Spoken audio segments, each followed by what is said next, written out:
Buenas tardes, Julio. Hola, buenas tardes. Arratsaldeon. Bienvenido. Siéntate, por favor. Hola, buenas. Julio, me gustaría primero una valoración, porque yo creo que es importante. Primero, tenemos que destacar que ha sido por unanimidad la aprobación de esta petición al Gobierno, ¿no?, para que estudie la posibilidad, de forma legal, que se publique esta lista. ¿Cómo lo valoras, Julio? Bueno, es un tema muy importante y muy significativo el que en un tema tan importante como es la lucha contra el fraude fiscal haya habido una unanimidad de toda la representación de la sociedad guipuzcoana en sus juntas generales. Yo creo que eso también es un mensaje claro a la sociedad guipuzcoana y también a los defraudadores. A los defraudadores. También de que la sociedad guipuzcoana está unida contra el fraude fiscal. Va a parecer una pregunta muy simple, Julio, pero yo te explico. ¿Qué es un defraudador? Lo digo más que nada porque ¿qué se considera o cómo se considera un defraudador? ¿A una persona que tiene una deuda con Hacienda? ¿A una persona que, bueno, se le ha detectado una irregularidad? ¿O estamos hablando ya de auténticos delincuentes? Vamos a ver, este es un tema que lo hemos oído preguntar muchas veces. Yo creo que no solamente hace falta para que una persona sea considerada como defraudadora que deba dinero a Hacienda, que puede ser una interpretación diferente de una norma legal, porque la norma se interpreta de una forma.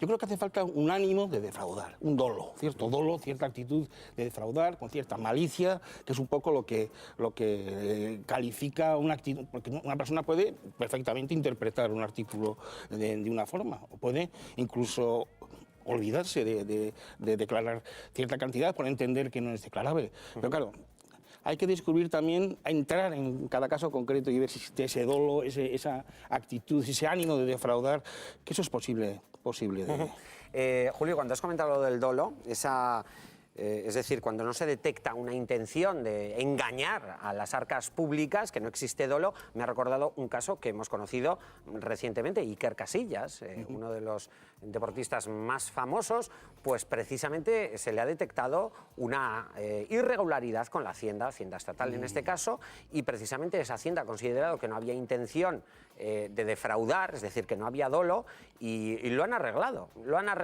Han llegado a un acuerdo para que Iker Casillas pagase una deuda que tenía con Hacienda. Hay más casos de famosos, enseguida los vamos a ver. Pero ahora no estamos hablando ni de Montserrat Caballé, ni de Isabel Pantoja, unos de los casos más mediáticos. Ana Torroja, por ejemplo, también ha tenido que pagar, ha tenido que mirar cara a cara a ese inspector de Hacienda y aclarar los puntos oscuros en algunos. ¿Qué os parece a vosotros que en el territorio de Guipúzcoa se publiquen nombres y apellidos? Y estamos hablando de personas físicas y de personas jurídicas, de los grandes defraudadores. ¿Servirá esto? Vamos a poner más datos. Una nueva polémica está servida, y es que la Diputación de Guipúzcoa se encuentra estudiando las aristas legales para hacer público en un futuro una lista de los grandes defraudadores del territorio, ya sean personas físicas o empresas.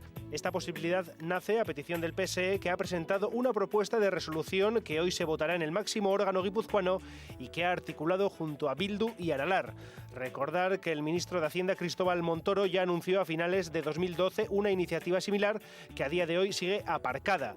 En ella barajó incluir a personas físicas y jurídicas con deudas superiores a 100.000 euros y reincidentes. Pero a diferencia de lo que plantea Montoro, la propuesta guipuzcoana no contempla la inclusión de los grandes morosos, y es que la crisis actual ha disparado las tasas de mora, por lo que no sería justo, es un hecho coyuntural, han declarado fuentes de la Diputación. La propuesta del PSE se divide en 3 puntos.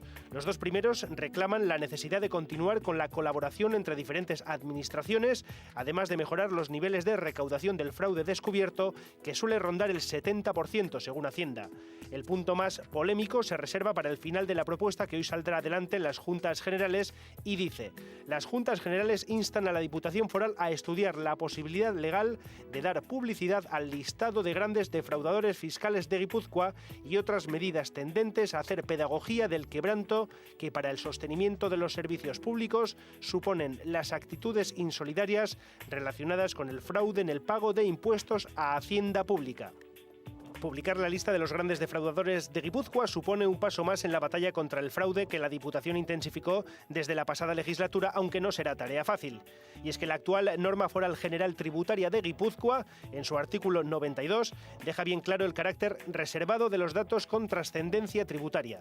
La Administración tributaria adoptará las medidas necesarias para garantizar la confidencialidad de la información tributaria, lo que deja claro que su publicación implicaría una reforma de la ley.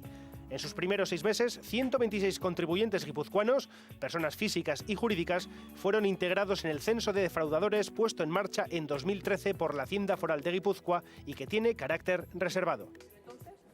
Bueno, ya se ha despertado el debate, no solamente, Julio, tenéis debate en el Parlamento. Es un tema interesante. Es un tema muy interesante y el debate está llegando a la calle porque, bueno, a las casas de la gente que nos está viendo, porque está llamando.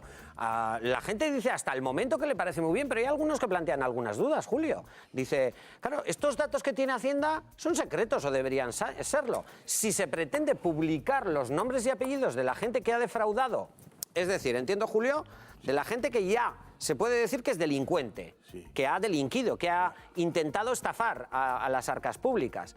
¿Esto entonces puede abrir la veda a que se publiquen otro tipo de datos? Es decir...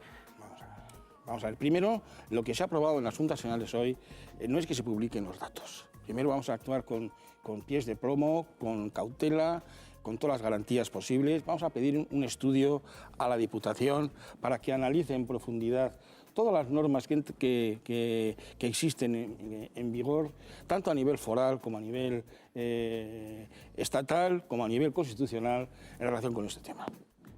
Que se analice en profundidad.